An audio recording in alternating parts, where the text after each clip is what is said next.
Este año 2015 se lo ha llamado el Año Internacional de la Luz.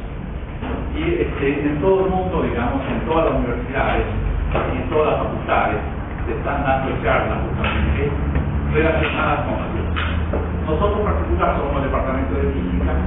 Bueno, las charlas van a estar relacionadas sobre la parte de la luz, que sería la física de la luz.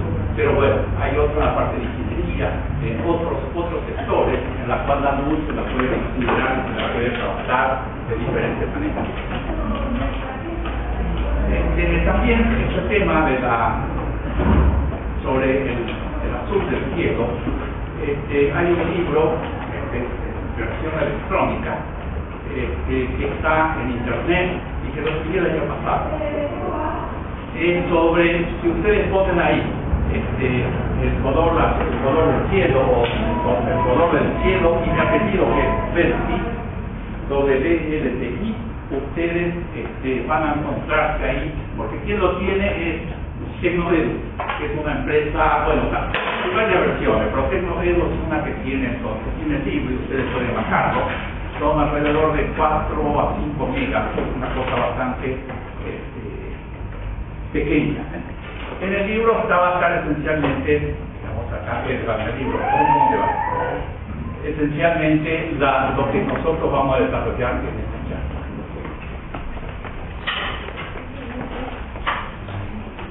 Vamos a ver la ingeniería electrónica.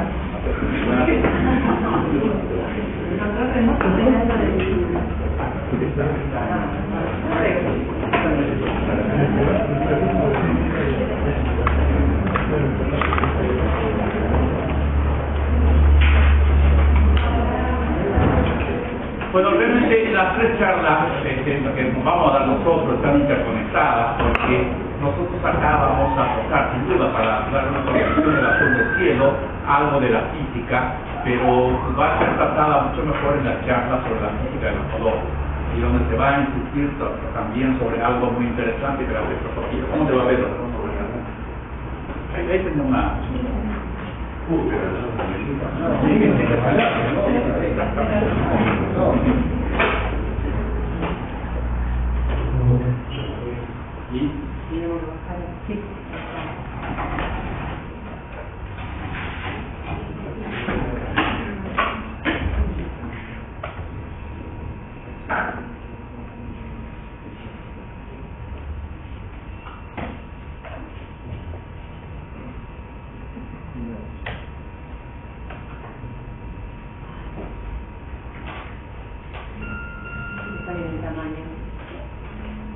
Más o menos. Yo recuerdo que es el tamaño más grande. El tamaño más grande que habíamos logrado. No es lo mismo que van a estar cerca acá. Pero voy a ver si consigo la...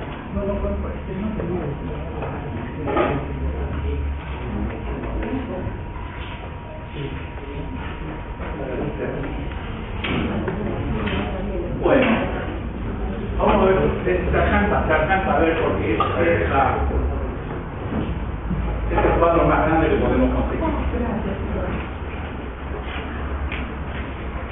Bueno, y acá estamos, es el logo oficial del Año Internacional de la Luz, que está arriba de la izquierda. Entonces, dentro de ese marco, hacemos esta charla. Bueno,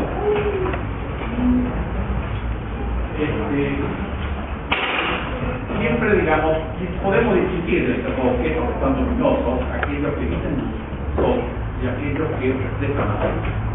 Y aquellos que reflejan la luz para verlo están muy iluminados. Entonces, en particular, esto ocurre con la atmósfera. O sea, la atmósfera, el color de la atmósfera es un color que lo tiene durante el día cuando está iluminado por el sol. Entonces, la pregunta que hacemos acá es: ¿qué es lo que ilumina el sol? El sol ilumina algo a la cual nosotros vemos amarillo, vemos azul. ¿Y qué es eso? Y acá, ¿cómo nos llega entonces la luz de este objeto iluminado? Es una reflexión a través de algunas cosas que están suspendidas en la atmósfera. Entonces, la otra pregunta es: ¿por qué si la luz del sol es blanca, la luz que nos llega de la atmósfera? Estas son observaciones que podemos hacer directamente, bueno, saliendo a la calle y mirando el cielo azul.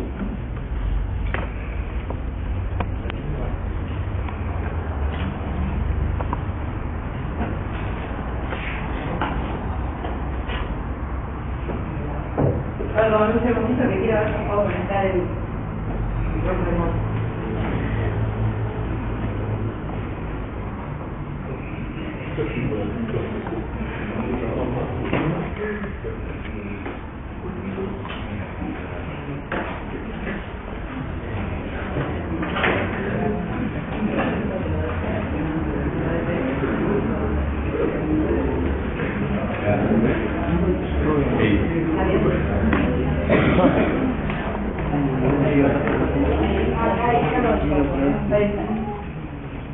Sí, a lo mejor para que puedan marcar y puedan...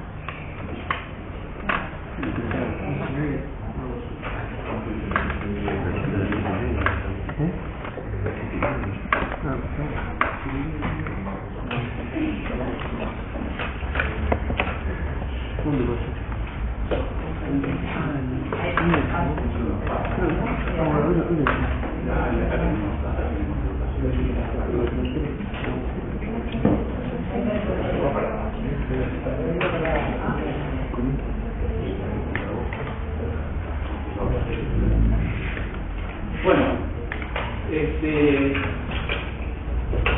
de día, sin embargo, una pregunta que se puede hacer, de día, sin embargo, no vemos las estrellas, a la noche sí la vemos.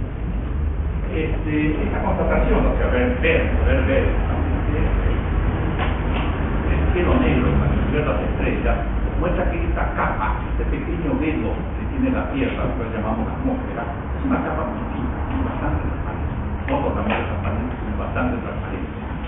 De día entonces, compite la luz reflejada por la atmósfera con la luz que nos viene de las estrellas. Y no vemos la luz de las estrellas porque la luz reflejada por la atmósfera tiene una intensidad mayor, o sea, lo está ocultando. A la noche, sin embargo, bueno, aún cuando hay la luna llena, no vemos el cielo azul. ¿Y por qué no vemos? Bueno, la explicación sería la intensidad de la luna, la intensidad de la luz es mucho menor que la luz. Es aproximadamente 1 millón de veces menor. Vamos a dar poco la parte de historia, pero vamos a poner una cosa interesante de Aristóteles sobre los colores.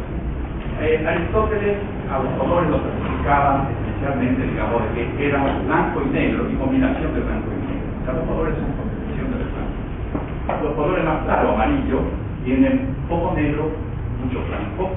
Después va aumentando, el azul tiene poco blanco, mucho negro. Y bueno, el negro, estos son los colores esenciales de Aristóteles, que es un ejemplo también de argumento recurrente de la filosofía natural aristotélica, con pares opuestos como caliente, frío, húmedo y seco, cotidiano y pesado, que se ven comúnmente para observar los fenómenos. Entonces, esto que está acá, para el caso nuestro de la aplicación de la luz del cielo, algo se aplica, ya pasamos acá entonces a Leonardo da Vinci, de la 1452-1519.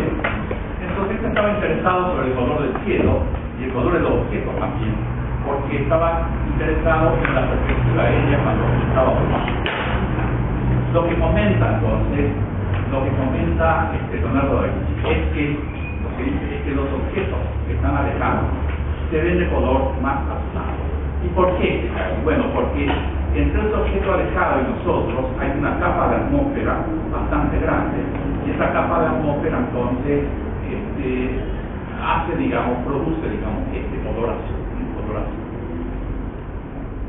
Entonces dice que se deben pintar los objetos más cercanos con su color real, pero los más lejanos con colores menos definidos y con más azul.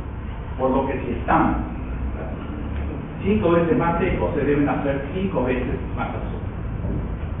O acá a la izquierda está parte del subretrato de la Virgen de la Caverna de Leonardo, en la cual se muestra justamente las montañas que están más alejadas, están pintadas de color azul. Pero esto lo hacían los pintores aparentemente ya antes de Leonardo, y también por supuesto los posteriores como Van Gogh en la cual vemos también ahí que los cerros y montañas que están alejados, los vemos entonces de un color más oscuro. Más adelante vamos a explicar un poco la física de por qué las cosas son así. También Leonardo emitió sus hipótesis acerca de por qué se lo ve al cielo azul. Dice que no es realmente el color de la atmósfera, sino que en la atmósfera, el sol, o sea, evapora agua, el vapor de agua, hay pequeñas partículas entonces de agua que son iluminadas por el sol. Entonces estas reflejan que es sencillamente una luz blanca, igual que el color, digamos, el color del sol. Pero ¿qué ocurre cuando hace entonces que aparezcan luminosas en contra de la profunda e intensa oscuridad de la región que está por encima de ellos? Fíjense que está entonces también acá en esta aplicación algo de lo que decía Aristóteles sobre los colores.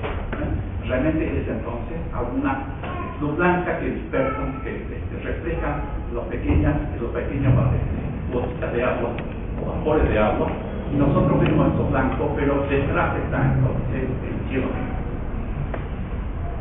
También, bueno, esto acá tomamos el cielo tomado de un avión. Él también que lo constata subiendo alguna montaña, que cada vez que subía una montaña, entonces observaba justamente al cielo justamente cada vez más negro, cada vez más oscuro, mostrando entonces que después de la atmósfera entonces se observaría entonces un cielo completamente negro, lo que él llama entonces la profunda e intensa oscuridad de la región que está por encima de él. Entonces mucho de lo que pasa de la observación, realmente el azul del cielo, están justamente contenidas en esto que está acá. A pesar de que no son las gotitas de agua las que reflejan justamente la luz y la causa por la cual nosotros vemos el azul del cielo. Bueno, acá está una obra de arte tipo instalación, en la cual se muestra acá el vapor de agua. Vapor de agua, entonces acá vemos aquí esto que está, lo vemos blanco con una nube. Estos, digamos, los vapores de agua acá son vapores de agua que tienen ya un tamaño, digamos, bastante grande. En el momento de formarse, entonces, esta parte de vapor de agua bastante grande, hay, en el momento de la formación de la gotita de agua, gotitas de muy pequeño tamaño. Las gotitas de muy pequeño tamaño que están acá en los extremos, y si acá lo observamos a esto, lo vemos de todos lados.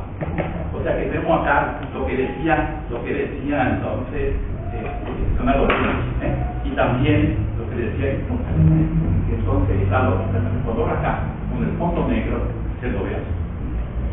Posiblemente esta parte del vapor de agua que emite para nosotros un color azul se extiende también hasta después del lugar donde está esta viga negra, también al costado, pero ahí nosotros vemos, porque es muy tenue, o sea, ese vapor de agua que está ahí que nos está dando color azul es muy tenue, lo vemos de color azul porque detrás hay algo negro. Pero si detrás hay algo que no es negro, algo que emite luz, no lo vemos.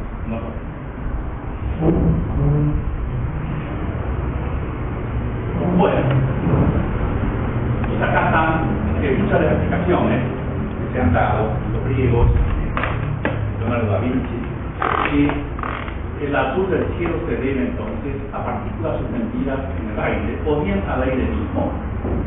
Entonces cada uno presenta su problema, ¿no? Si son partículas suspendidas, ¿de qué son? ¿Y cómo se mantiene la suspensión? Y si fuera el aire solo, ¿cómo puede ser de un color y parecer que color alrededor de nosotros? Nosotros habitamos, por ejemplo, aire dentro de un cilindro y demás, lo vemos nosotros de color blanco, no lo vemos de color azul. Bueno, la explicación entonces, aparte de colores precisa entonces algo de conocimiento de qué es la luz y cómo esta luz interactúa justamente con la materia.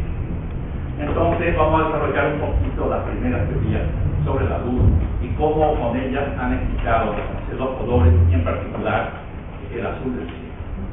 Entonces hacemos acá un pequeño resumen, teoría particular, como lo mencionara Descartes, de Newton. Bueno, Descartes ha sido conocido, realmente las leyes de Snell han sido publicadas por Descartes. Y bueno, muchos lo han criticado porque dicen que lo han plagiado esto a Snell, lo cual efectivamente es cierto.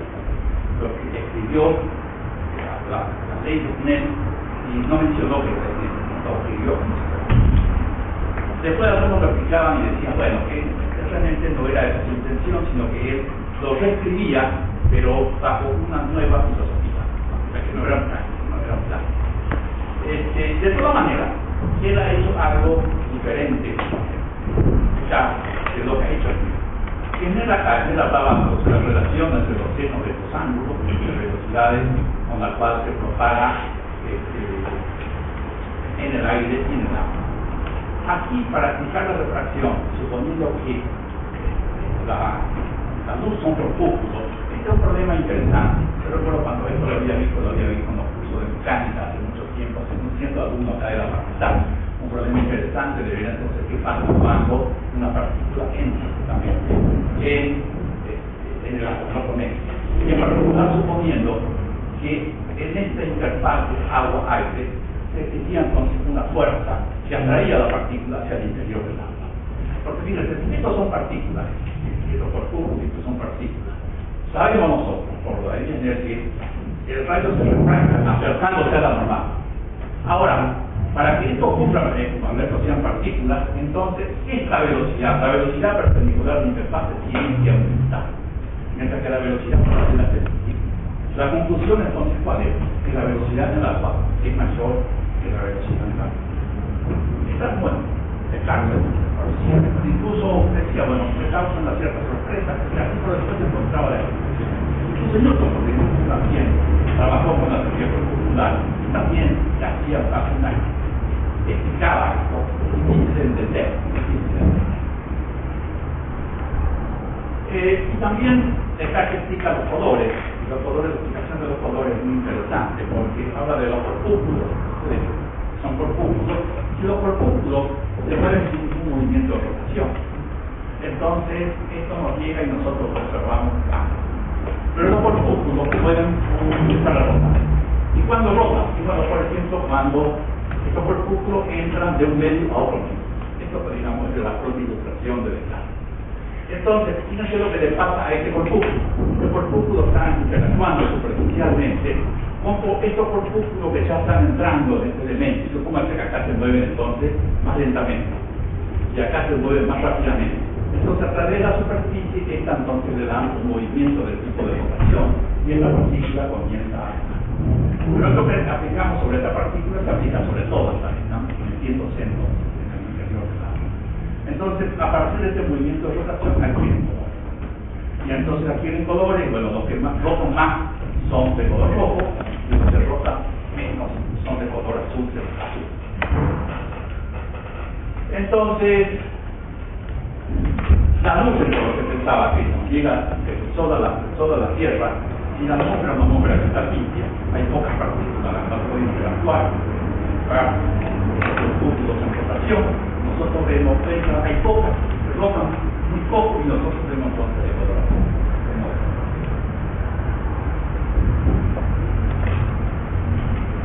Bueno, como la ley de Snell ha podido explicar también el arco iris. Realmente lo que explicó no han sido todos los colores y la forma como se distribuye el arco iris. Lo que ha demostrado es justamente entre este ángulo y el ángulo de las parciales, que este ángulo son un ángulo aproximadamente 40 grados. Porque Descartes lo trabajó solamente, digamos, para un solo color o un color por día. No trabajó qué pasaba, cómo se refractaban los diferentes colores. Habitualmente también en la aplicación química, como rayos de este tipo hace una producción en esta cosa grande acá, que sería la gotita de agua, se refracta, entra, entonces pasa por acá, llega a la superficie, esta superficie de agua con aire, ahí se produce la reflexión total interna, llega hasta acá y acá abajo. Entonces este ángulo de incidencia y el ángulo frontal del rayo es aproximadamente 42 grados. Lo que no ha hecho es, bueno, la respuesta que ha hecho Newton sobre este tema. Bueno, Newton ha hecho un paso adelante bastante grande, tratando de explicar justamente a los colores, en particular los colores justamente del prisma. Los prismas eran algo que se usaba como tipo juguete o adorno, posiblemente de hace miles de años, revistas lo mismo, más años, se colgaba, hacía cosas que pasen la voz, descompongan en estos discos, o sea, algo de adorno. O sea que no es que Newton entonces descubrió, digamos, esta dispersión de la luz. Esto es en realidad algo conocido por todos. Lo que él dijo es lo siguiente, es que esta etapa, los colores que se observan, son los colores que ya estaban en la luz. Lo que hace el prisma es descomponerlos en sus diferentes formas. Y le dio entonces el nombre de espectro, en el sentido de espectro, justamente, de la aparición de lo que estaba escondido. O sea, estos colores estaban escondidos en la luz blanca que está entrando acá. Por eso le llamó el espectro de la luz, el espectro de la luz blanca. Entonces, esto fue muy recibido. Ahora nosotros hacemos esta experiencia y a lo mejor no hay nadie que se asombra. En un momento se asombró el propio Newton.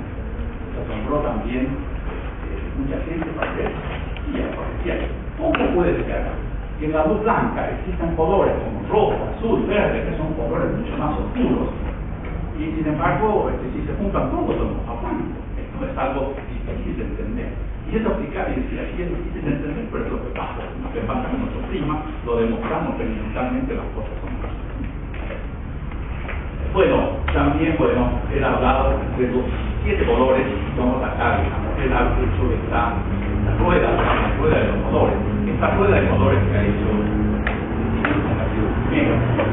son ruedas de colores que se utilizan, por supuesto, con formas más variadas, sofisticadas, pero son las ruedas de colores que se utilizan incluso hasta ahora los que estudian justamente la teoría de colores. Pero la cosa interesante es que la unión, los 7 colores, rojo, naranja, amarillo, verde, azul, índigo y violeta, para que no son poco, para que estos 7 colores coincidan justamente con las notas musicales. Porque él decía entonces que hacerlo coincidir con las 7 notas de la escala musical es una correspondencia que dio como la confirmación de la armonía divina de la vida. Entonces acá un comentario, bueno, que mientras hacía física experimental, analizando la refracción de la luz a través del prisma, sus supuestos culturales le dictaban el número de colores que se detectaban. Y bueno, esto que está acá, que podría ser una crítica a Newton, no es una crítica que lo podemos hacer a Newton. Yo creo que todos los científicos, aún los de hace 300 años, más años, que trabajaban con Newton y los actuales, también tienen supuestos culturales, sus supuestos culturales tienen un poco la forma de explicar los resultados de sus experimentos.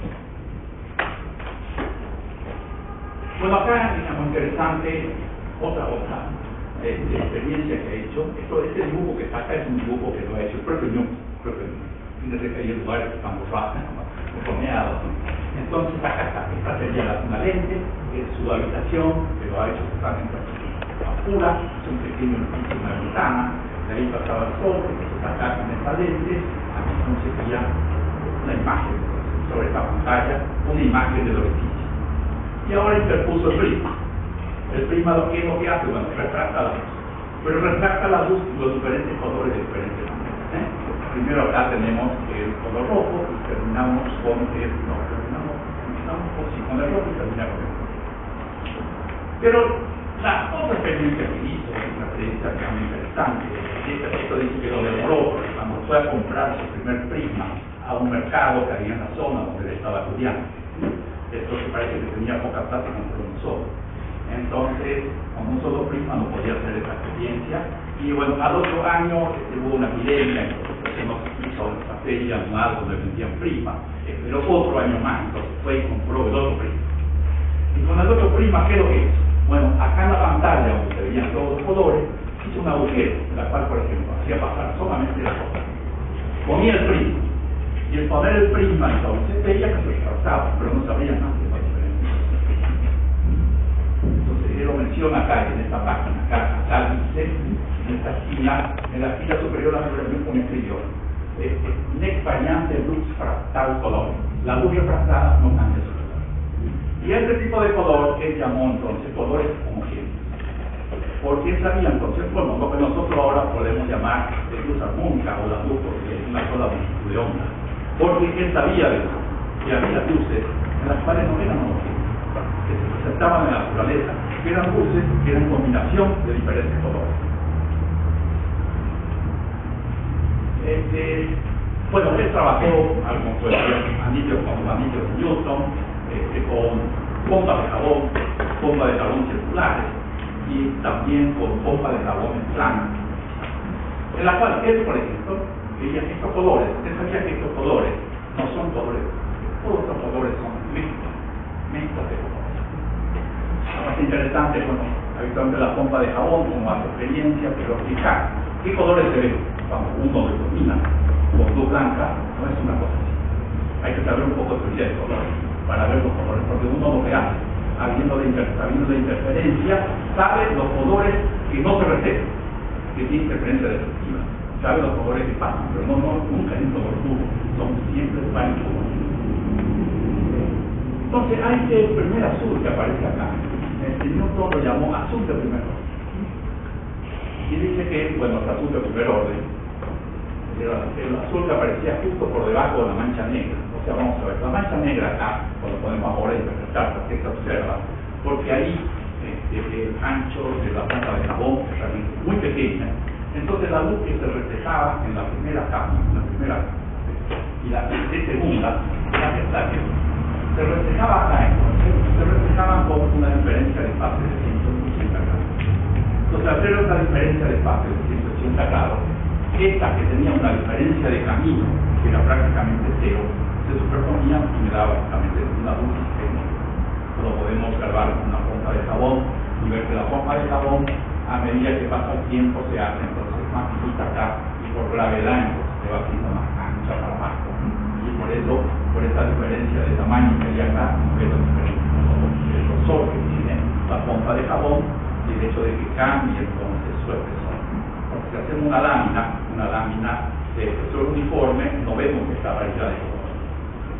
Entonces, él dijo que incluso una cosa, usted sabía que esto tenía fracción de micrón, una cosa notable en su libro del agua, no dice como midió, pero sabía que esto era fracción de micrón.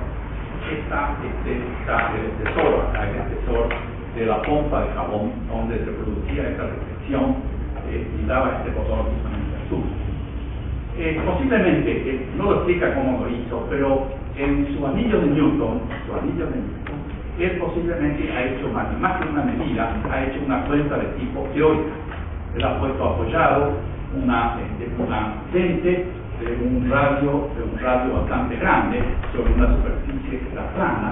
Entonces ahí hay un punto de contacto, pero después a medida que nos alejamos en círculos radiales, la distancia entre la lente y su crece.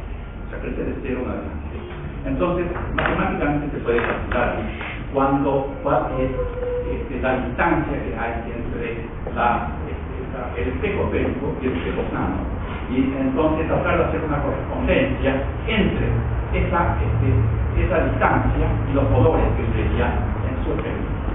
Que era esencialmente lo mismo que se observaba en una pompa de jabón. Entonces decía que estos colores se podrían ver en la naturaleza, que posiblemente sea la explicación de la ciencia.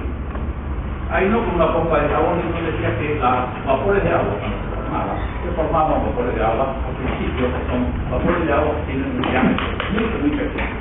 Y posiblemente el diámetro de la primera gotita que se formaba tenía justamente este espesor, y al ser iluminada por la luz blanca, se reflejaban y aparecían los colores. Esta explicación entonces de Newton es una explicación interesante, pero bueno, las otras no es así.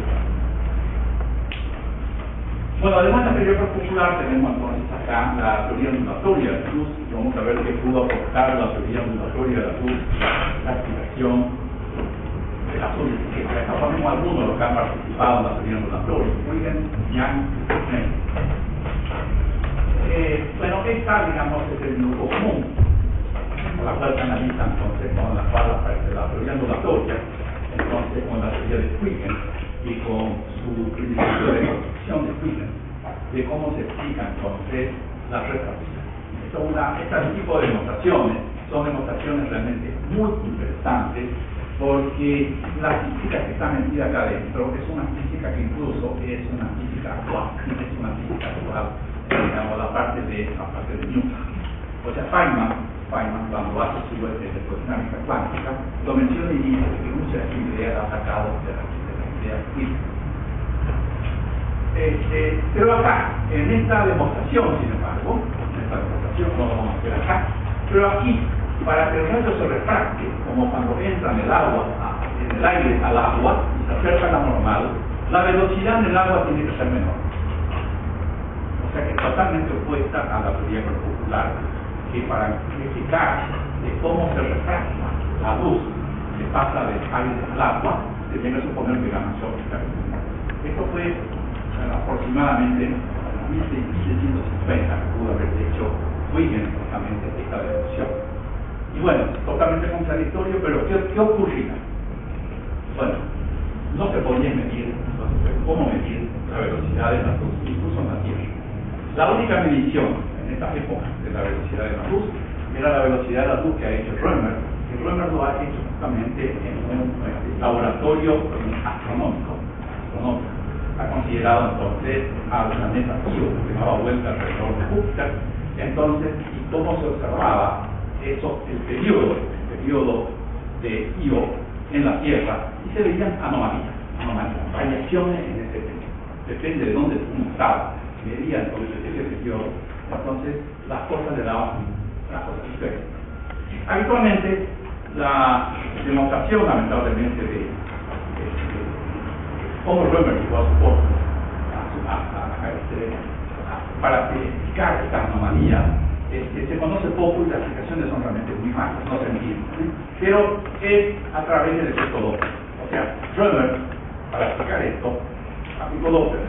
Por supuesto, no lo llamó efecto Doppler porque Doppler estuvo 100 años después de Römer. Pero entonces, por eso es que yo ahora digo que el efecto Doppler se debería llamar entonces efecto Römer-Doppler, por lo menos. El efecto Doppler es los cambios en frecuencia o cambios en periodo también que se observan cuando un objeto que está emitiendo una onda se acerca a nosotros o cuando se aleja. Esta, digamos, sería el efecto Doppler. Y esto ocurre, esto es lo que le ocurría si uno pone Io, cada vez que sale, sale iluminado, después tarda un periodo otra vez iluminado, cada vez que sale, el otro es uno que es algo que está emitiendo una luz periódica. Entonces, que es justamente el periodo de revolución de Júpiter.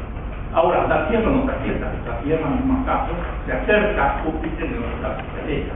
Por eso entonces el periodo que se miden son periodos de cambio. Entonces, Cassini, que ha sido director de la que dirigía justamente el observatorio astronómico, es el primero que observó durante años esta anomalía. Cuando vino Römer, le dijo, bueno, que siga estudiando esta anomalía. Bueno, Römer además está bastante bueno haciendo cálculos, no solamente que observó esta anomalía, sino también le vino con una explicación. La explicación era que la velocidad de la luz tenía que ser finita, que según su método esa velocidad tenía que ser del orden de 240.000 kilómetros por segundo. Lo cual a Cassini se le pareció no hay cosa, pero a Römer también, una velocidad tremenda, se queda bien que dice, cuando se viaja a una velocidad de 240.000 kilómetros. Bueno, Römer le dijo, Römer era joven, y le dijo, bueno, que quería publicar su trabajo. Eso lo publicó dos revistas diferentes. Y Cassini le dijo, bueno, que Cassini publique su nombre. Cassini se negó, posiblemente, con razón, cosa que digamos exacto, aquello que Cassini no quería, digamos, participar del papelón que iba a tener Römer de publicar justamente de que algo se podía mover a esta velocidad instantáneamente. Entonces, bueno, está la causa por la cual explicamos entonces por qué teniendo entonces acá dos teorías, la popular y la ondulatoria, que daban dos interpretaciones totalmente diferentes con la velocidad de la luz refractada en el agua, ¿por qué no eso inmediatamente no se midió? No se podía medir. Las mediciones terrestres, las mediciones que se hicieron en la Tierra de la velocidad de la luz, fueron aproximadamente el año 1850. con Foucault y Foucault y francés.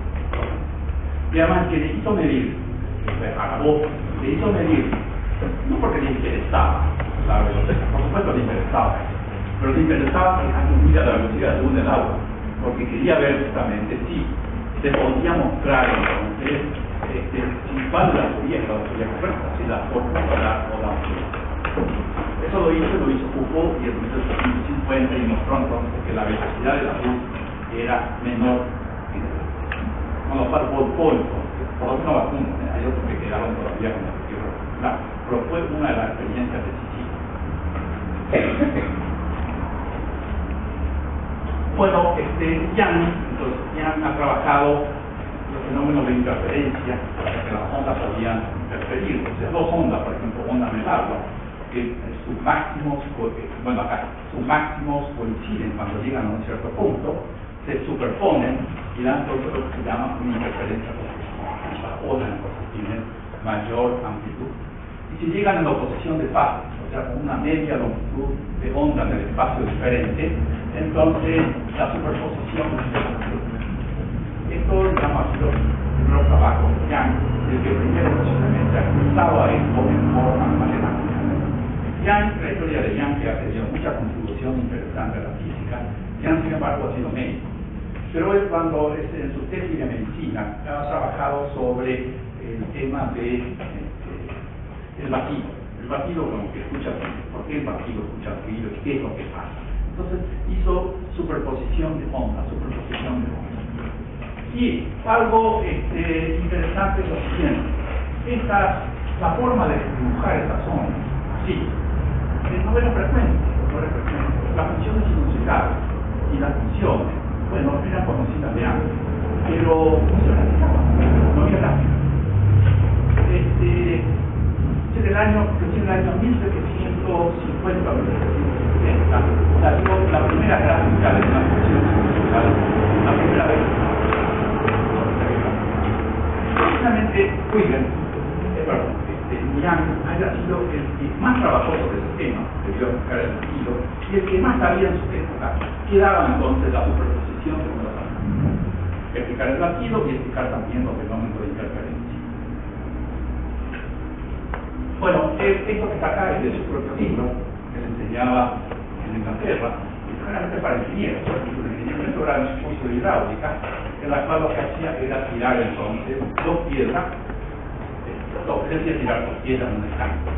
Realmente él tenía una bandeja de ondas, no lo puse acá para mostrarles, una bandeja de ondas muy parecida a la bandeja de ondas que utilizamos acá en nuestro laboratorio. Solamente que en lugar de tener un oscilador mecánico, él no moría de eso, y hacía este tipo de experimentos. Entonces acá él conocía haciendo este experimento en la parte de mecánica, con la acá en amarillo se ve poco, pero estas zonas son zonas a las cuales las ondas de agua llegan entonces en fase y acá se tiene un máximo. Acá llegan en una diferencia de fase de media longitud de onda, tenemos acá un cero. Acá tenemos otro máximo, llegan entonces a una diferencia de camino de 2 veces de lambda, de una segunda longitud de onda. Acá tenemos de 3 medios de lambda y así sucesivamente, entonces tenemos zonas de ceros y máximos. Y él sabía entonces, a construir acá, que conocía el ángulo entre este máximo, que era máximo de orden 0, y este otro, que sería máximo de orden 1, y que conocía el ángulo, la distancia entre los dos, él sabía que demostrar que este ángulo está relacionado con la longitud de onda y la distancia que hay entre las dos. Entonces, decía que este fenómeno se podría abarcar en el fenómeno de la luz. Hacer esa misma experiencia, hacer esa misma medición, y a partir de ahí medir entonces la longitud. Bueno, realmente las dificultades para armar un equipo de este tipo en su momento han sido realmente tremendamente grandes. Y bueno, lo consiguió, lo hizo. Y acá tenemos algunos de sus resultados. ¿Sí? Acá está escrito en el puesto de nanómetros y ahora menos 9 metros. La longitud de onda del color rojo, 650, y la longitud de onda del violeta, 444. Esto en micrones, esto sería aproximadamente estas longitudes de onda son del orden de la mitad de la mitad de onda. Acá les digo esto con un comentario, y esto lo pone ya, digo ya. De hecho también, él ha jugado ya de cómo funcionaba esta interferencia que tenían entonces sobre trabajando con una esférica, con una trama, anillo de Newton, y esas personas sabían en qué zona iban los máximos, por ejemplo, el color amarillo, y cómo estaban relacionados entonces con el radio de curvatura, de la Tierra. Y a partir de esas mediciones, Newton era mucho mejor experimentador que Young. A partir de esas mediciones, él rehizo su experiencia y relacionó entonces una longitud de onda con las mediciones y él se corrigió porque su experiencia era una experiencia que no era muy buena, que posiblemente no ha sido tan buena que no hay ni siquiera un diagrama hecho por él de cómo fue su experiencia, su famosa experiencia, una experiencia muy conocida. La experiencia de Young, sin embargo, uno de los dice que es un dibujito de cómo hizo esa experiencia. O sea, por eso muchos dudan siempre hay algún malintencionado, programador,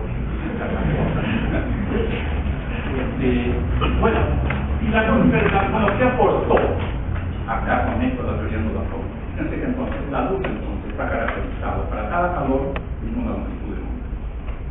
Y también la luz interacciona con qué? Con partículas que tienen un diámetro, que también, bueno, la característica entonces por otros diámetros. Son entonces dos cantidades que se expresan justamente en metros, y seguramente el fenómeno entonces de interacción va a depender de la relación entre la longitud de onda y el tiempo, dando sobre eso de seguramente. Bueno, vamos a ver otro fenómeno interesante, que sería la polarización de la luz. Este fenómeno, bueno, esto es lo que se llama cristal de Planck. Y eso de explicar la doble refracción, esta explicación se da a través del fenómeno de polarización. Y a su vez, usando estos polarizadores, también se podrían usar justamente fuentes, haciéndolo pasar por estos cristales, de poner fuentes de las cuales luz que tengan una polarización bien definida. Vamos a ver, por acá, y esta experiencia, una experiencia que la podemos hacer en forma contando con un polarizador. Vamos a ver, todo un polarizador puede ser algo muy poco costoso. Entonces, lo que se llama polarización por reflexión. Entonces, acá viene, y esta, por ejemplo, sea puede ser el suelo, esto puede ser el agua, y acá tenemos luz incidente, entonces, y esta tenemos la luz reflejada, y esta sería la luz refractada. Pero si este ángulo coincide con un determinado ángulo, que se llama ángulo de Telfer, que es el que encontró justamente esto, la luz al reflejar tiene una sola polarización. Está polarizado perpendicularmente a la dirección entre el rayo incidente y el rayo reflejado. La polarización es perpendicular. Bueno, esto que está acá es lo que se utilizan actualmente como, por ejemplo, la lente polarizada. A veces uno siempre lo dice, bueno, lo usamos a la lente polarizada para que entre menos luz. Por eso sería una lente simplemente unida ahumada. La polarización es importante porque uno está manejando. Uno lo que quiere ver es tener una buena visión de lo que tiene adelante. Pero, además de ahí, entra varias luces reflejadas. Luces reflejadas, por ejemplo, puede ser por el propio, digamos, chasis, digamos, del auto, si es largo, o si no por el pavimento, o si no de los costados. Y esa luz viene polarizada de esta manera. Entonces, la lente, van a ver que lo que no deja la polarización es que no deja pasar al ojo la luz que está polarizada en un cristal. Y esto va a poner entonces una luz, una lente de tipo polarizada para manejar, por ejemplo, no hace ver las cosas con mucha mejor claridad. Bueno, y la cosa es interesante, una cosa se descubre, había polarizadores también, y se encontró justamente esto, que es algo interesante, de que la luz que es dispersada por el cielo, y acá tenemos luz que tiene luz que llega a una cierta zona del cielo. Acá estamos nosotros en la Tierra observando esa zona, y la luz que nos llega, está polarizada, y fuertemente polarizada, este ángulo de 90 grados. El ángulo de 90 grados. Vamos a ir un poco atrás, como esto con este momento se vio, y bueno, a partir de French, que esta observación que ha sido de la voz, ha sido con pocos años de diferencia, que se han encontrado la polarización con reflexión, que les lleva a poner a la voz o a cualquiera que estaba analizando la polarización de la luz del cielo. Para que estamos lo que se refleja fue lo que se refleja la luz. Entonces, si vamos atrás, es que la tangente, este ángulo que produce esto, la polarización de la luz, si la tangente del ángulo es igual a n2, que es el índice de refracción de agua, supongamos que es agua, y acá el aire. Por ejemplo, si esto es agua, este cociente vale 1.3, el ángulo de referencia vale 53 grados. Y o sea, el ángulo total vale 106 grados. Pero la constatación que tenemos acá, la medición, nos da que este ángulo es 90 grados. Entonces, si es 90 grados, quiere decir que el ángulo de incidencia es 45 grados y el ángulo de reflexión es 45 grados.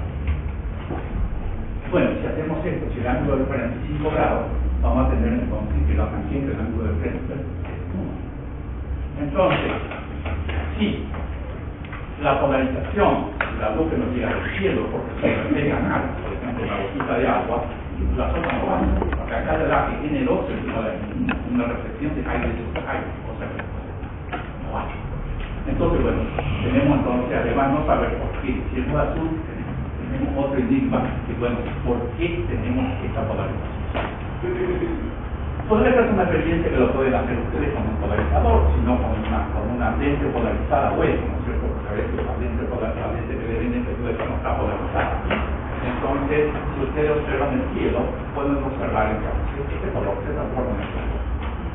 O sea que la luz entonces, acá viene con una sola polarización y acá evitamos que esa polarización pase. Entonces vemos una cosa más. Sin duda no vemos totalmente negro, porque la polarización es total en los momentos. Y a su vez, entonces, nos están incidiendo dentro del ojo con ángulos un poco diferentes, que está semi-polarizado, no está del todo polarizado, bueno, esto lo podemos observar también con humo, haciendo humo en una habitación, iluminándola, también vemos entonces también que está polarizado, no solamente que está azul, sino también que está polarizado. El humo no siempre da un color azul, vamos a ver, eso dependerá de su tamaño. Bueno, acá entonces está más o menos explicado lo que está bien explicado, que llegamos a una conclusión de que entonces, en otras palabras, la reflexión debería darse en el aire sobre el aire. O sea, la teoría de French no explicaba esto, traía un misterio más entonces en qué se reflejaba la luz del sol y llegaba a nosotros. Es importante de ver entonces que hasta este momento lo único fenómeno de dispersión de la luz que se conocía era que la luz que llegaba a un medio material se podía reflejar o refractar. Bueno, esto es claro. Entonces, bueno, no había otra cosa podía hacer la luz interactuando con la materia. Solamente la luz. Y si se reflejaba, lo del ángulo de Bresler no funcionaba. Y por eso es difícil explicar esto. Bueno, acá de hecho lo mismo, y además, porque algunos suponían que era la temperatura de agua, y acá la observación muestra que un leve manchón de nubes, pero apenas hay mucha humedad, el cielo no se ve tan azul, y a su vez prácticamente desaparece la luz. Lo cual muestra entonces que no son vapores de agua, sino un color azul, ni tampoco se refleja el vapor de agua. Bueno, vamos a hacer entonces una pequeña experiencia acá.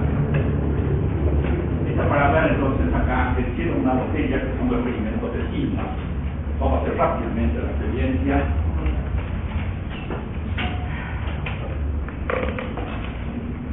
Bueno, acá tenemos, ya nos hicimos toda la historia para mostrar esto, que acá tenemos agua, las cuales tiramos un poco de tiempo. Lo mejor sería voy a traer el agua primeramente, se eche el polvo y ir tirándola a poco para ver qué es lo que pasa, ¿eh? Pero, entonces acá tenemos, ¿ustedes de qué color observan ahí? Color azulado, color azulado. Y vamos a ver, ustedes de qué color, a ver si todos lo pueden observar acá. La luz que sale, ¿qué color tiene? Acá la ven bien, la ven bien. El color acá en la parte media, en la parte media, a ver para los que están acá. ¿Qué color se ve?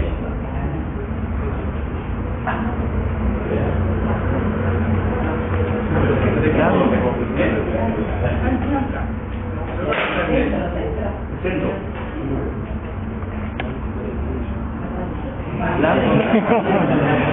No, porque yo lo veo amarilla. Yo la veo amarilla.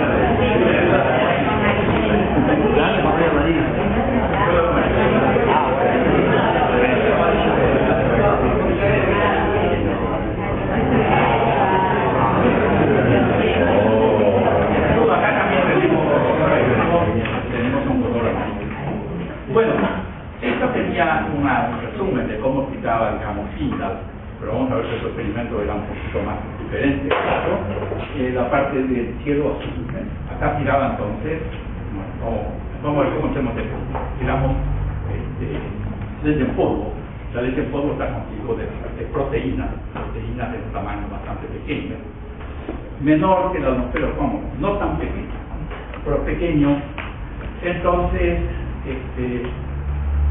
los rayos de luz al pasar son destacados por la forma de entender acá. Esta es la difracción, porque nosotros lo vemos acá de costado. Si acá ponemos agua pura y hacemos experimento, acá no vemos nada. Como pasa, digamos, acá. Si acá tenemos esto, ustedes no ven el rayo, no ven, o sea que acá no hay, entonces no hay esta dispersión de la luz entonces, en esta dirección. No, realmente va, pero es muy técnico. Entonces esta es la explicación. También, si se lo ve, vamos a ver si podemos ver por lo menos los primeros. A ver, este es un polarizador más o menos. Vamos a ver acá entonces cómo observan ustedes entonces cuando esto luego cambia. ¿Vieron algún cambio de color? Sí. Acá lo ven entonces casi de colores que está acá, y acá lo ven con un color un poquito más oscuro. Esto, digo, este polarizador no es tan bueno. Acá tenemos otros polarizadores buenos, pero son muy chiquitos, y acá no, esto habría que verlo entonces de cerca para ver entonces que la luz que sale entonces acá por los costados está polarizada. O sea que esto que está acá tiene la misma función y las mismas cosas que nosotros medimos entonces en el azul. Este experimento lo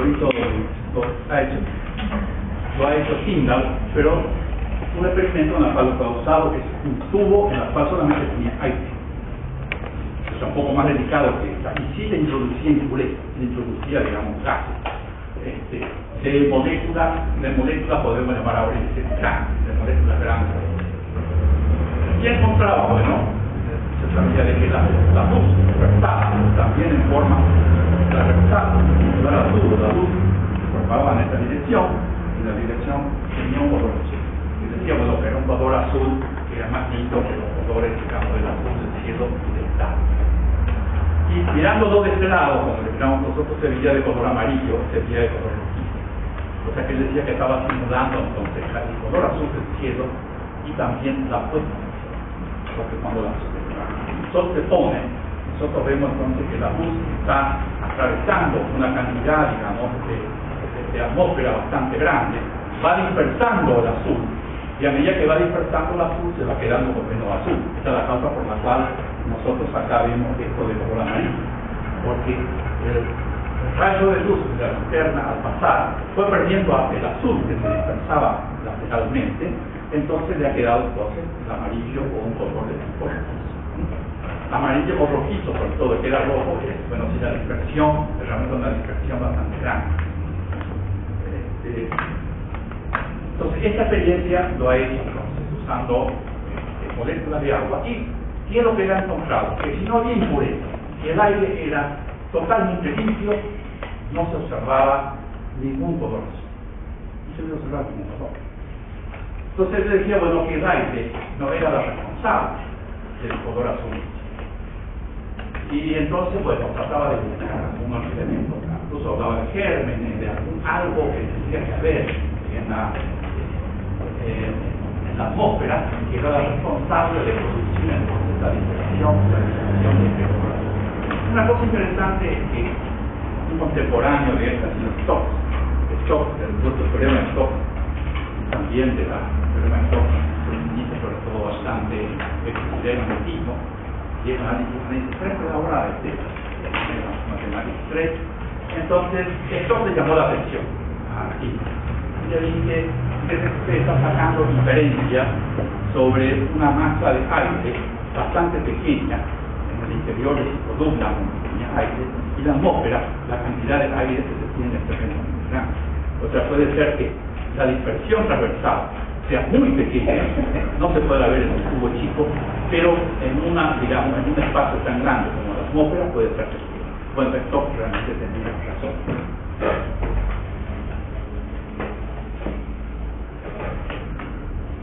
Bueno, acá está, esta sería una parte del equipo usado.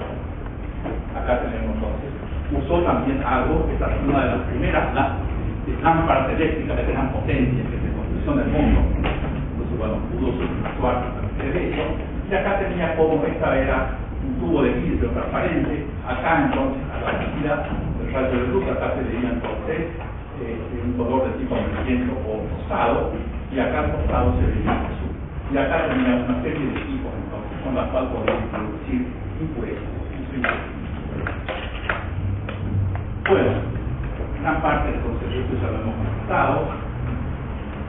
Bueno, otra cosa que él también encontró es que si la cantidad de impureza era cada vez más grande, entonces la luz dispersada se volvía hasta mí pasa acá con esta desenfondo, de desenfondo acá ponemos muchas desenfondo de este tipo de cosas blancas.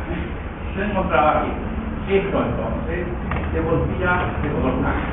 Pero la cosa interesante es que él decía, bueno, tenía algo que efectivamente parece que es correcto, estas moléculas que estaban en suspensión son coloides, y en un coloide esto se atrae. Entonces a medida que uno agrega más cosas, se van agrandando, el coloide se va haciendo de mayor tamaño.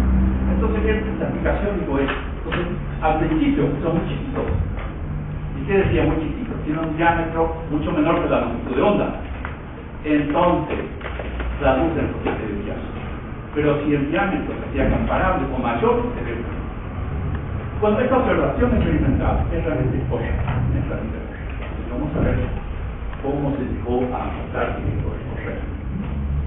Bueno, y acá pues hablaba de gérmenes orgánicos flotantes, de por qué se veía el cielo. Bueno, acá que no tuvo en cuenta su argumento de la diferencia de carga. Bueno, otro aspecto desconcertante, como vemos, es el asunto de la polarización, que no se puede explicar. Entonces, Linda de Lujo dice que la ley de Brenzker no se aplica a la materia en esa condición, y a la teoría ondulatoria le corresponde explicarlo. Acá había un cónico, entonces, de por qué se produce la polarización, además de por qué acude la polarización. Bueno, vamos a ver acá con el nombre Tapper, también llamado, más bien se habla en español con el nombre de dispersión. Pero vamos a ver qué es lo que se entiende acá por Tapper. Tapering sería la parte de inglés. Tapering se traduce habitualmente, nosotros acá en Argentina por lo menos, y en muchas zonas lo traducimos como dispersión. Pero resulta que con la palabra dispersión es dos cosas. También cuando la luz blanca se abre por diferentes colores, también es lo que se llama dispersión de la luz.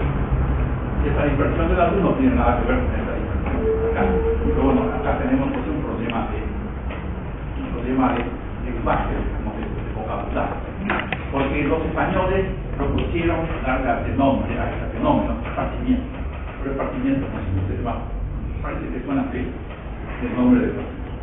Entonces, acá interviene entonces Wright, el que ha tratado de explicar la integración de la luz. Y lo ha hecho, bueno, lo primero, que comenta Rayleigh sobre esto es que la Röntgen se aplica solamente a la interacción de la luz con una superficie circular.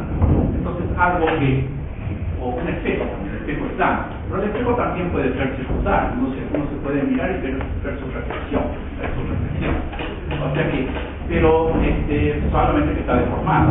Pero lo que habla entonces es que sí, el tamaño de ese espejito, el tamaño es realmente muy pequeña comparada con la amplitud de onda, entonces no se puede hablar más. Esa parte de French no se puede y lo que hablaba entonces decía, bueno, suponía en la figura de que la luz entonces del sol al incidir sobre esta partícula o gotita la hacía vibrar y esta emitía ondas en toda la dimensión. Y a este fenómeno se llama Planck, o que los españoles tratan de llamar esparcimiento de luz. Acá bueno, está una parte que ustedes no pueden leer seguramente. Encontré algo de Aristóteles, hablando, digamos, yo pongo un fenómeno de dispersión. Yo creo que no, pero es lo que hago. En algunos espejos son las figuras las que se reflejan, y en otras solamente los colores. A esta última especie pertenecen los espejos, que son tan pequeños que son invisibles a la sensación. En ellos, en efecto, es imposible que la figura sea reflejada, pero como algo debe reflejarse, y no puede ser la figura, resta que lo que sea solo el color. Que lo cierto es la explicación entonces de qué pasa con los espejos chicos, que más o menos recuerda el fenómeno entonces de la figura esparcida. Bueno, este trabajo de analizar esto le dio Maxwell a Rayleigh. No que no es que Rayleigh sea suficiente, pero bueno, le dio, quería vamos a buscar por qué estaba Maxwell interesado en que Rayleigh haga esto. Se sugirió primeramente que lo haga a través de un análisis dimensional. Este es el análisis entonces acá. Esto lo ha hecho en forma en poco tiempo. Un ejercicio que se dio Maxwell en poco tiempo resolvió Rayleigh. Acá tenemos el problema era así. Tenemos el sol, acá tenemos esto, es algo que existe ahí en el modo, una resultado, lo que sea. Es una molécula que dispersa, entonces, interactúa con la luz. Usted sabía entonces que hablaba de que el volumen B era el tamaño mucho menor que la amplitud de onda, decía entonces que esto dispersa en toda la dirección. Entonces acá tenemos una amplitud de la luz dispersada a una distancia que hay. Pero la luz dispersada, al dispersarse en toda la dirección, era como si fuera un frente de ondas B. Esto hace entonces que la luz dispersada disminuya de forma inversamente proporcional a la amplitud de la luz dispersada. Ahora, él escribió otra relación entonces, primeramente, de que la luz dispersada tenía que estar en una constante de proporcionalidad sin divisiones, proporcional a la intensidad, por supuesto, de la luz incidente. Esto también que si la luz incidente se duplica, se va a duplicar la luz dispersada. Y el resto no tiene que tener división, no hay división. También hablaba de que la luz dispersada va a depender del volumen, porque si el volumen de esto acá, cada una de las partículas que están ahí dentro, están entonces moviéndose de la misma manera, entonces la luz dispersada se sumaba. Entonces, la cantidad de dispersores que había era proporcional al volumen.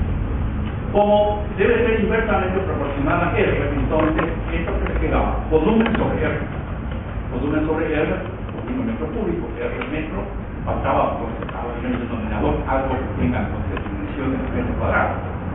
Entonces, ese algo era la longitud de onda. Esta ley entonces está acá. Rayleigh haciendo teoría dimensional. Entonces se llama método, digamos, dimensional o adimensional también para encontrar, a través de un teorema matemático, llamado teorema I. Es un arma muy importante en la ingeniería. Lamentablemente acá, por lo que con ninguna materia se enseña ese análisis dimensional.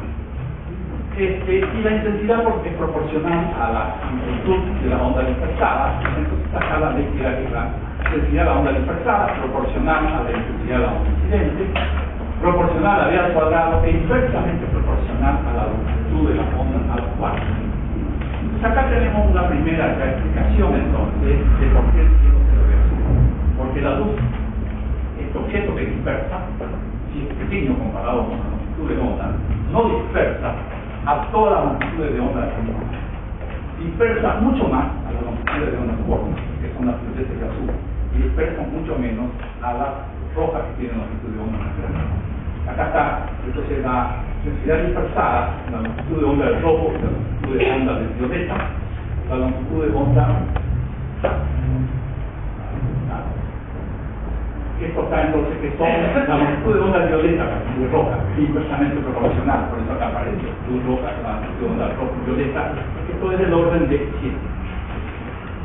O sea que la luz entonces, por este objeto, pequeño comparado con la longitud de onda, se dispersa 7 veces más que la luz violeta que el. Y esto, bueno, acá está, puede ser. Esta sería acá la parte, acá tenemos entonces la luz del sol, estas son las partículas que dispersan la luz, acá lo ponemos por separado, lo podemos también la misma. Entonces esta dispersa mucho más el azul, 7 veces más el azul que el rojo. Quiere decir que para un observador que está acá le llega mucho más azul que rojo. Y entonces lo vemos entonces transversalmente al cielo. Entonces el sol está acá, nosotros miramos acá el cielo, estamos acá y lo vemos entonces de color azul. Y si estamos al sol mirándolo acá, mirándolo allá, a medida entonces que fue viajando, fue perdiendo azul y le quedó solamente el rojo. Y lo vemos entonces a la puesta o también al amanecer lo vemos de color rojo. Entonces, bueno, acá tenemos que ha hecho un pequeño avance, aunque no se explica la polémica. Con la teoría dimensional no se puede explicar. Por eso, bueno, acá tenemos otro fenómeno de la misma hecho, produciéndose con un cristalo paristente. Esto dejamos explicar, porque de conseguir y ver este fenómeno exactamente lo mismo de parte del cielo azul, acá se lo ve azul, y acá son los que son los que dispersan, y bueno, son homogeneidad, impureza. Tiene que tener impureza, entonces, el cristal para ser opalescente. Bueno, otra extracción que podemos sacar es ver qué le pasaba justamente a Rice, perdón, a Tyndall, para hacer su experimento. Tyndall tenía entonces la molécula de hidrógeno líquido, son del orden de 0,203 nanómetros. Y las impurezas que él ponía dentro eran del orden de 30 nanómetros. Eran del orden entonces de 300 veces, 100 veces más grande. Ahora, la luz dispersada entonces por una molécula que es 100 veces más grande, coloide, está 100 veces más grande que el propio oxígeno, sería entonces que la luz dispersada vaya como volumen al cuadrado, pero el volumen es proporcional al diámetro del cubo, o sea que es el diámetro de la secta. Entonces, algo que es 100 veces más grande, entonces dispersa 10 a la 12 veces más, 10 a la 12 veces más, que es una molécula de oxígeno Esta es la causa por la cual entonces él, cuando no había impurezas, prácticamente no observaba la luz dispersada, la luz azul, y al poner impurezas, sí.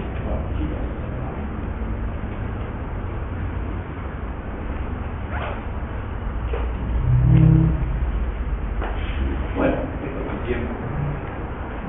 Ahora vemos la segunda deducción, porque Maxwell no quedó contento con esto, se quería más.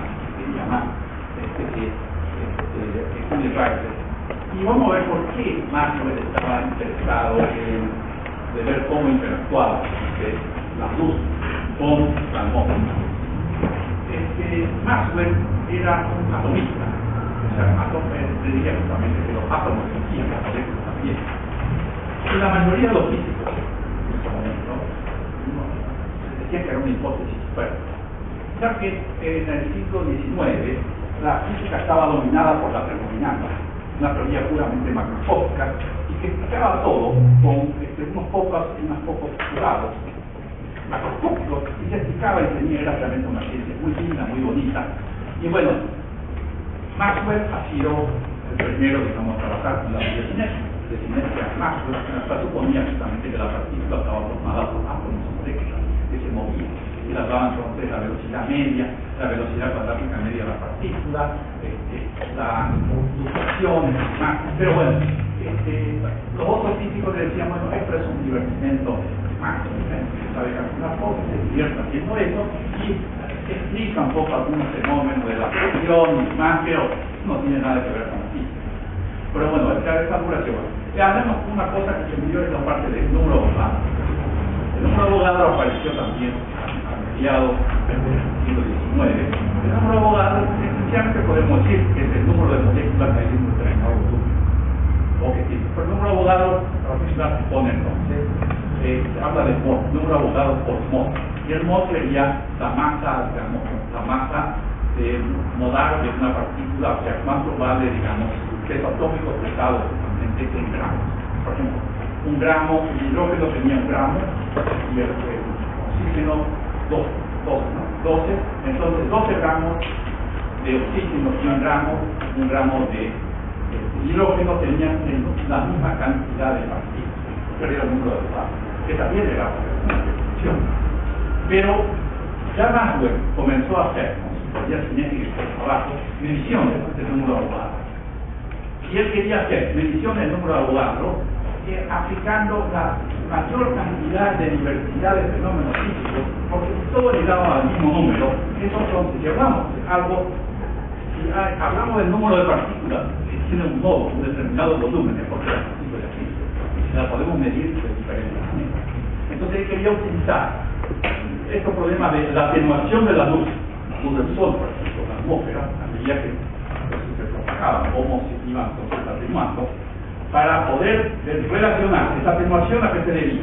Entonces a la interacción suponía que las partículas del sol, o sea, la luz del sol con las partículas del nitrógeno y el oxígeno, y que cada una de esas interacciones era proporcional entonces al número de moléculas que existía en la atmósfera. Y a partir de ahí podrían también medir el número de Avogadro, cosa que se mide actualmente. Una forma de medir el número de Avogadro es ver también haciendo mediciones sobre cómo decae la intensidad de la luz cuando se propaga a un segmento. Bueno, entonces acá tenía que hacer entonces con su flamante teoría electromagnética de Maxwell, una teoría electromagnética que en el momento la cual se quería hacer una teoría muy difícil, era muy difícil, no es difícil ahora, pero en su momento era mucho más difícil todavía. Maxwell, en su primer trabajo de la teoría electromagnética, tenía más o menos algo así como 21 variables. Era muy difícil de entender. Bueno, pero le dio entonces este trabajo. Bueno, lo dio en el año 1861 y lo resolvió casi en el año 1899. Se me llevó entonces 28 años de trabajo. Y Rayleigh era considerado el mejor caracterista del sujeto. Tanto así que después que murió Rayleigh, dijo, bueno, Rayleigh no nos dejó más nada para calcular. No podemos hacer más ningún trabajo. Todos los trabajos de Rayleigh. Era realmente muy bueno, le llevó mucho tiempo.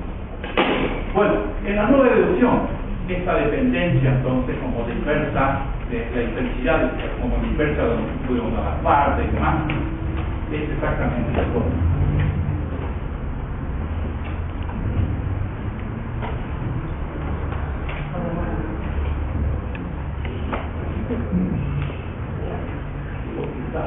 No, pero estoy dejando acá vemos alguna diferencia. En lugar de ser dispersada, como supuso inicialmente, isotrópicamente en toda la situación, estos tantos se dispersan un poco más para adelante, un poco más para atrás, y acá se dispersa un poco menos, acá se dispersa la mitad. Esta, digamos, es el primer cambio. Y otra, la polarización. Entonces puedo fijar la polarización, y viendo entonces acá, la luz del sol no está polarizada, llega entonces a la molécula, y a la luz de esta no polarizada se la puede descomponer en dos, en una combinación lineal de dos, en una que está en esta dirección, perpendicular a este plano, y en otra que esté así, para arriba. Y esto se transformó, entonces, la luz entonces del sol, vamos a suponer, de una determinada frecuencia. Entonces lo que hacía entonces era producir acá oscilaciones en la molécula, reacciones de tipo eléctrica. Y bueno, este es un oscilador, un dipolo eléctrico, esto es una antena. Y ocurre lo mismo, una antena entonces que está así vertical, emite esencialmente en esta dirección, y en esta dirección no emite nada. Entonces, al hacer esta combinación lineal acá, la parte de la composición del movimiento de la molécula en esta dirección no emite nada. La que emite es la que está en esta dirección. ¿Y cómo emite? Y bueno, polarizada. La polarización como tal es dirección justamente de 90 grados. En otros ángulos, la luz está cerca. La que sigue de largo, por supuesto, no está desestabilizada. Se explica entonces acá la polarización. Y se explica también por qué el cielo es azul con esta deficiencia de la inversa de la longitud de onda a la cual.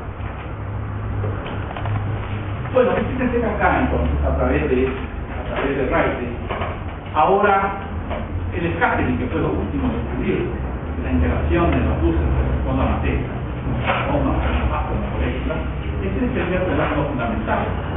Explicar entonces, ahora hay que explicar la reflexión y la refracción y la interacción de la luz con cada una de las moléculas de la sustancia principal.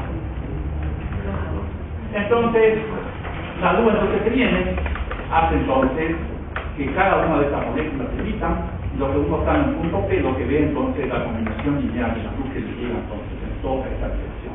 Eso es por lo menos lo que supuso entonces con esto se explica, por ejemplo, la sustancia. ¿Por qué sustancias aparentes? Sustancias aparentes es una sustancia, digamos, en la cual sus moléculas están ordenadas. Entonces, cuando entra, digamos, hay esta luz que se propaga en su interior. Entonces, acá aplicamos Huygens, o sea que cada una de estas moléculas a las cuales llega a la onda, remiten ondas en todas las direcciones. Ahora, en esta dirección, como todas oscilan, todas las que están acá están oscilando en fase, exactamente en fase de la misma manera, en esta dirección se suma a una interferencia de tipo cósmico. Pero en una dirección perpendicular, ¿qué podemos hacer? Bueno, podemos ingeniarnos para sumar. Vamos a sumar de la siguiente manera. A la molécula pues tomamos dos A y B que están separadas media longitud de onda. Entonces, en esta dirección, la onda que nos llega nos tiene entonces atrasada una diferencia de una media longitud de onda y tenemos una interferencia de tipo de fase. Pero acá, bueno, si hay millones de moléculas, para hacer esta suma, la suma de pares, 500.000 que encontramos con las 500.000 que están hablando sobre 2 y que encontramos, no hay entonces dispersión. Esto es entonces una aplicación de por qué las sustancias son sustancias.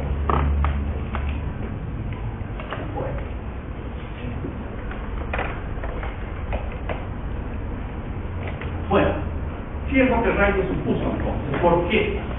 ¿Qué características tiene la atmósfera? Entonces, la atmósfera le supuso que la molécula del aire está como si estuvieran quietas, pero están dispuestas aleatoriamente, su posición es aleatoria. Y a su vez, tampoco es hipótesis de masa al aire. Aparentemente no había muchos moléculas.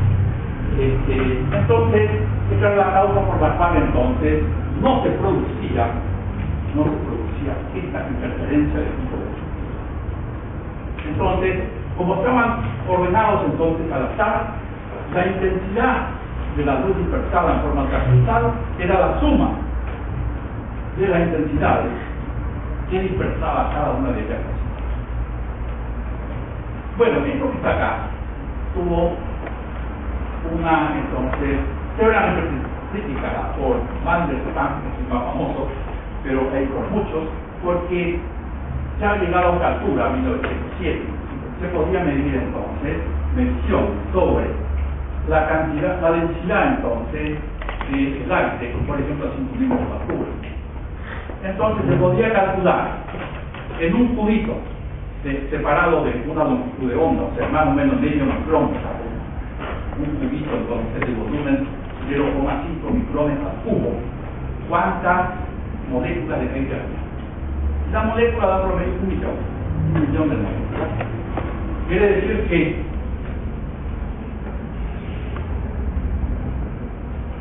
en este cubito En promedio acá, en esta longitud había 100, un paciente había 100 moléculas. Entonces, si hay 100 moléculas, se puede hacer el mismo análisis que para las sustancias transparentes. Para hacer la suma, de ver acá la interferencia defectiva, sumamos la contribución de estas dos moléculas que están separadas con la longitud de onda, me da cero. Entonces, no hay acá, la atmósfera tiene que ser transparente. Bueno, algo que no se tuvo en cuenta es un fenómeno de la fluctuación. El fenómeno de la fluctuación, posiblemente que mejor ha trabajado así, pero la fluctuación era posiblemente ya también conocida, porque para un gas ideal que podía haber en el gas ideal estaba caracterizado sobre todo porque su libre camino medio es muy grande, mucho más grande que la distancia de entonces las moléculas se mueven prácticamente de forma libre. Esto refleja entonces de que la fluctuación tiene que ser real. Por ejemplo, en el agua, no hay dispersión porque su libre camino medio, como son las moléculas de agua, está prácticamente una pegada a la otra. O sea, el libre camino medio es del orden de la distancia que en el aire es mucho mayor y las fluctuaciones entonces son importantes. Eso se explica entonces por la fluctuación de las moléculas. Ahora, para acá también, para poder hablar de fluctuación, el número de moléculas que hay en el aire, necesariamente habría que pensar que las moléculas se pierden efectivas. Pero a pesar de todo, de esta explicación, de la explicación que se ha dado sobre el color del cielo azul a través de la dispersión, tampoco se consideró y tampoco se aceptó que eran lo que suponían que los átomos no existían, seguían suponiendo que no existían. Esto para recordarlo partículas, esto ha sido con la experiencia de Ferré a partir de un trabajo también de Einstein, que ha sido el fenómeno de movimiento justamente de una partícula de polen en el interior del líquido. ¿Cómo? Digo código de la sustancia, pero el fenómeno musical. Movimiento browniano, o por Brown, entonces movimiento browniano. Entonces, él explicó el movimiento browniano en función de la situación. Y también entonces porque esta, digamos, molécula, el polen, la grande, estaba rodeado de una cantidad de partículas. Entonces, en promedio, la fuerza que le ejercía que iba a ser. Pero había fluctuaciones, esta fluctuación me hacía entonces y esto es lo que nos pasa a nosotros con la luz dispersada. En promedio, la luz que no llega que sí. La dispersión alrededor del medio, ¿verdad?, que es diferente. Y habitualmente los fenómenos de dispersión alrededor de una media son, digamos, la evidencia de que las moléculas existen. Entonces, también la aplicación del azul del cielo, para poder ser el cielo azul, necesariamente la molécula tiene una demostración de la existencia de la molécula. Y a su vez, no solamente esto, sino también se puede utilizar para medir el número de Avogadro. Bueno, acá está. Bueno, después acá tenemos otro tipo de dispersiones, simplemente para mencionar rápidamente qué pasa si crece relativamente el tamaño del dispersor comparado con la longitud de onda. Acá que está entre 0 y 1 de longitud de onda, la dispersión que deja de ser simétrica hacia adelante, hacia atrás, se transmite más se irradia más hacia adelante que hacia atrás, pero el color sigue siendo más o menos azulado.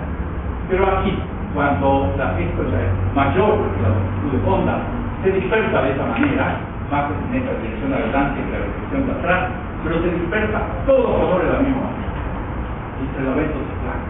Esto entonces explica por qué Kinel también observaba cuando sus coloides que estaban ahí aumentaban el tamaño, se hacían más grandes que la longitud de onda, se volvían blancos. Se observaba esto por blanco. Bueno, esto sería, acá está el mar es perjudicial para la salud, pero una experiencia que se puede hacer con el vinagre, para ver. Acá tenemos, este es el mismo fumador, acá tenemos entonces el humo que sale de quemar el tabaco. En fondo negro, el fondo no fuera negro, no se podría observar el color azul, se ve azul. Acá entonces aspiró el aire y lo suelta. ¿Cómo se ve? Blanco. ¿Por qué? Por de agua, porque estas, digamos, finas partículas de tabaco quemado actúan como núcleo de condensación en el pulmón y lo rodean entonces moléculas de agua, los vapores de agua, se forma una pequeña gotita de agua. O sea que entre esta que está acá y esta que está acá, el tamaño, el diámetro, es diferente, y esta por la cual acá se produce entonces la dispersión o el scattering, que lleva a mí por un alemán, llama a mí, que y no el scattering time. Las partículas entonces son grandes comparadas con los fluidos, o por lo menos del mismo tamaño. Bueno, ahora viene otro fenómeno también que es lo siguiente. La luz del sol que dispersa mucho más el azul y violeta que los otros colores, pero dispersa del modo. Entonces, sin embargo, dispersación. ¿Por qué vemos azul? Vamos a tratar de explicar. Esta sería, digamos, el espectro. El sol entra a la atmósfera, el rojo está el espectro, entonces, o sea, acá sería la intensidad de la onda, la intensidad de los rayos luminosos del sol en función de la longitud de onda. Y esto sería, digamos, la parte del espectro visible. Esta es la parte del espectro visible. Acá tenemos entonces que hay menos azul y violeta, que es lo que existiría, por ejemplo, acá del color azulado verdoso hasta el rojo. Y esta luz que nos llega al ojo, como lo vemos cuando observamos, por lo menos para que no sea muy intenso, nosotros observamos casi blanco. Pero ahora, esta es la intensidad, digamos, de la radiación directa del sol. Nosotros cuando vemos el cielo, vemos la onda que está dispersada entonces por el cielo. Y hay que multiplicarla entonces por este factor, que es la inversa de la longitud de onda de la cuarta. Entonces, esto que está acá es la parte medida, entonces, cómo es el espectro que nosotros vemos en el cielo. Esta que está acá lleva una anomalía de comienzo, pero esto que está acá es prácticamente la ley 1 sobre lambda a la cuarta, o sea, una confirmación justamente que la teoría del país funciona. O sea que lo que tiene esto, comparado con esto que nos da la sensación de color blanco, es que tiene menos amarillo y rojo, que tiene más, entonces tiene más azul y violeta. Ahora, entonces, ¿cómo podemos interpretar? Acá estamos haciendo entonces, este es el espectro de la luz del cielo. La podemos dividir acá, bueno, yo lo puse acá, puede ser más arriba, un poco más abajo, dividir el espectro en dos partes, pero esto es para arriba y para abajo. La parte de la luz, de la parte punteada para abajo, si fuera un espectro de este tipo, nosotros veríamos blanco. Y a esto que está, si tenemos solamente un espectro de este tipo que está acá, esto veríamos casi un azul de tipo puro. Entonces, ¿cómo podemos interpretar nosotros esta luz que está acá? Bueno, nosotros cuando nos viene un efecto de este tipo, lo tenemos que interpretar que nos viene un azul casi puro de esto, mezclado con esto blanco. Entonces, ¿qué es lo que vemos acá? Una luz azul, entonces, con diferentes grados de saturación. Ahora, la saturación, por supuesto, nunca va a ser del 100%. Se estima que, aún con la mejor dispersión, la saturación es 40%. O sea, lo que hay más de azul es 40% de lo que es blanco. Y todos estos colores que están acá son colores que se ven aquí, del cielo. Vemos azul oscuro, que no es un azul menos. Esto se puede hacer también con una experiencia, midiendo entonces, tomando una fotografía, tomando acá entonces puntos y observando entonces los seres que han sido impresionados, la intensidad que han sido impresionados, y ver entonces, por ejemplo, este punto que está acá, está todo relativizado, con todas las intensidades en base al color azul. Este tiene un 60% de verde y como la intensidad, digamos, 0,6 comparada con el azul, y este es un 0,45 comparado con el azul. Ya esto lo vemos de este color, lo vemos color azul. Mientras que si nos corremos hacia el horizonte, acá el sol se ve un poco más blanco, y bueno, es que la proporción de rojo versus la de montón es más grande. Entonces lo vemos un poquito más grande. Bueno, acá tenemos algunas fotos interesantes para ver, fotos de la luna, para ver entonces lo tenue que es la atmósfera, o sea que de día podemos ver la luna. Y a partir de esta observación, ¿qué podemos decir? Y bueno, que la intensidad de luz que emite la luna es el orden de la intensidad que emite el cielo azul. Pero es más grande la intensidad del cielo azul que la que nos llega a la estrella. Por eso la estrella no la vemos. La estrella está detrás de eso. Y esa es una foto. Y para ver entonces cómo vemos, porque cuando estas explicaciones se daban, años 1600, 1700, el cielo azul, se decía, bueno, si a la Tierra, entonces la vemos nosotros. Si el aire dispersa de color azul, nosotros vemos acá, entonces, al cielo azul. Pero también, si nosotros vemos desde afuera de la atmósfera, veríamos entonces también la Tierra de color azul. Bueno, sin embargo, acá vemos que no la vemos. Acá vemos entonces, acá la luz del sol está iluminando de esta manera, más o menos con este ángulo. Entonces, esta zona que está acá se ve color más o menos tierra. Posiblemente si uno ve ese espectro se vea algo, pues tiene algún componente de azul, pero se ven los colores, se ve el mar, se ve entonces, si hay vegetación, se ve verde, si hay desierto, se ve entonces el color del desierto. Pero fíjense una cosa, entonces acá estamos iluminando la atmósfera y atrás, ¿qué tenemos? La Tierra, pero la Tierra refleja para arriba también la luz. Entonces interfiere y no vemos el contraste. ¿Y dónde lo vemos azul? Acá. Porque ¿qué hay detrás de esta parte de la atmósfera? El cielo negro. Y acá esta parte de la atmósfera. Bueno, acá también esta experiencia la pueden hacer entonces también con este ópalo, para ver cómo se ha iluminado. Y prácticamente el ópalo refleja también la fotografía anterior. Algo quería terminar con esto porque me mandaron una foto muy interesante del último eclipse del sol que hubo, y vamos a ver para qué nos sirvió este eclipse del sol.